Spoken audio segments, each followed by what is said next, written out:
नमस्कार साथियों, unique politics पर आप सभी का स्वागत है। मैं उमेश झिलमिलिया। साथियों, चंद्रशेखर आज़ाद के ऊपर हमला हुआ है और ये हमला कहाँ हुआ है? मथुरा में। ये पूरा मामला उन्हीं बहनों को लेकर है। कुछ दिनों पहले आपने देखा कि दो सगी बहनों के ऊपर कुछ गुंडों ने हमला किया और पूरी शादी को बर्बाद कर दिया था। ये मामला था कि दो सगी बहनें ब्यूटी पार्लर से वापस आ रही थी और उनके मौसा वो उनको लेकर आ रहे थे। कुछ बाइक सवार दो यादव लोगों ने, दो लड़के थे, उन्होंने साइड को लेकर कहासुनी हुई और कहासुनी इतनी बढ़ गई या बढ़ा दी गई।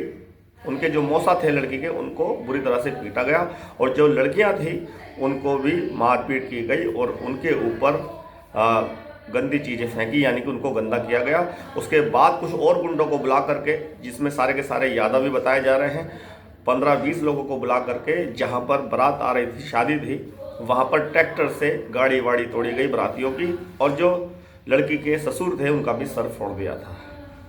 तो इतनी बड़ी घटना ये वहां पर हुई। उसके बाद बसपा का प्रतिनिधि मंडल भी पहुंचा उनको सहानुभूति देने के लिए और जो न्याय जिन्होंने किया है उनको सज़ा दिलाने के लिए। चंद्रशेखर आज़ाद भी उसी मामले में वहाँ गए थे और उन्होंने मीडिया से कुछ बातें बोली थी कि अब जो मुखिया हैं, जिस जाति से वो लोग आते हैं जिन्होंने गुंडागर्दी की है, तो अखिलेश यादव कुछ नहीं बोल, उन्होंने नाम नहीं लिया लेकिन सीधा सीधा इशारा था, वो अखिलेश यादव को कह रहे थे कि खास अगर जाति से आ रहे हैं, उनकी जाति के हैं, तो वो बोल भी नहीं रहे या उन्होंने कोई प्रतिक्रिया इस पर नहीं की। कम से कम सही को सही और गलत को गलत तो कह सकते हैं। इतनी बात चंद्रशेखर आज़ाद ने भी बोली थी। तो उसी को देखते हुए माना जा रहा है कि गुंडे जो जिन्होंने पत्थर बरसाए हैं, यानी कि चंद्रशेखर आज़ाद की गाड़ी पर पत्थर बरसाए गए हैं, सिक्योरिटी भी मिली हुई है चंद्रशेखर आज़ाद को। पुलिस प्रशासन पर भी ये सवाल उठते हैं कि इतनी बड़ी घटना किस तरह से हो गई। जानलेवा हमला किया गया है, चंद्रशेखर आज़ाद गाड़ी में उनको छुपना पड़ा और जो समर्थक थे बाद में जब वो आ गए चंद्रशेखर आज़ाद के, तब जाकर वो हमलावर जितने भी थे वो भागे हैं। तो ये मथुरा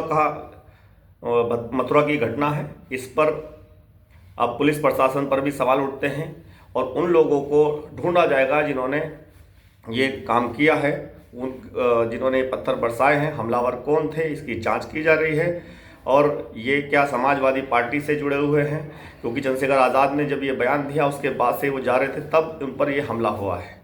ये बड़ा मुद्दा ये बनने वाला है और ये जो जिन्होंने ये वारदात की थी, दलित बहनों को मारपीट की गई थी, जो शादी बर्बाद हुई थी, उनको तो सज़ा मिलनी है। 15 लोग पकड़े गए हैं, वो जेल में हैं। उन पर क्या कार्रवाई होनी है, क्या सज़ा मिली है, कहा जा रहा है गुंडा एक्ट लगाकर, गुंडा एक्ट उन पर लगने वाला है। और अब ये मामला और बड़ा हो गया है क्योंकि जिस तरह से पत्थरबाजी की गई है, इसका मतलब वो भी गुंडे हैं, उनको भी पकड़ा जाएगा, उन पर भी उनकी भी जांच की जा रही है। तो ये जो मुद्दा है जिसमें बसपा का प्रतिनिधिमंडल भी वहाँ पर पहुँचा था और मायावती जी के आदेश पर वहाँ पहुँचा और मायावती जी ने उन बहनों की शादी कराने की जिम्मेदारी भी ली है। सारा खर्चा बीएसपी की अध्यक्ष या बसपा उठाने वाली है। बहुत बहुत धन्यवाद। नमस्कार।